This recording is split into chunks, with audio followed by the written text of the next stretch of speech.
ఇక ప్రస్తుతం టాలీవుడ్ లో ఎవరిని టచ్ చేసినా ఈ మాటే వినిపిస్తుంది. దేవర ఎక్కడ ఎలాంటి రికార్డులు క్రియేట్ చేస్తున్నాడా, రిలీజ్ కి ముందే ఇదెక్కడి మాస్ మావా అంటూ చర్చలు జరుగుతూ ఉన్నాయి. ఇక man of masses junior NTR విధ్వంసానికి ఇంకా వారం రోజులకు పైగా సమయం ఉన్నా బాక్సాఫీస్ బానిసగా మారి దేవర సినిమాకి సలాం కొడుతోంది. ఇక ముఖ్యంగా ఓవర్సీస్ లో దేవర ఊచకోత మాత్రం ఏమాత్రం తగ్గకుండా ఉంది.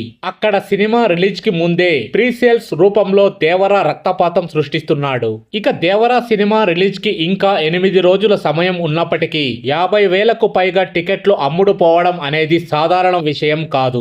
ఇక అటు కలెక్షన్స్ రూపంలోనూ ఈ సినిమా రిలీజ్ నాటికి $2 మిలియన్ల మార్క్ టచ్ చేయడం ఖాయమని సినీ విశ్లేషకులు అంటున్నారు. ఇక ఇలా రిలీజ్ కి ముందే దేవర వేట మొదలు పెట్టడం, అతడు వేటుకి బాక్సాఫీస్ సైతం బానిసగా మారడంతో నందమూరి అభిమానులు కాలర్ ఎగరేస్తున్నారు. ఇక రిలీజ్ తర్వాత ఈ సినిమా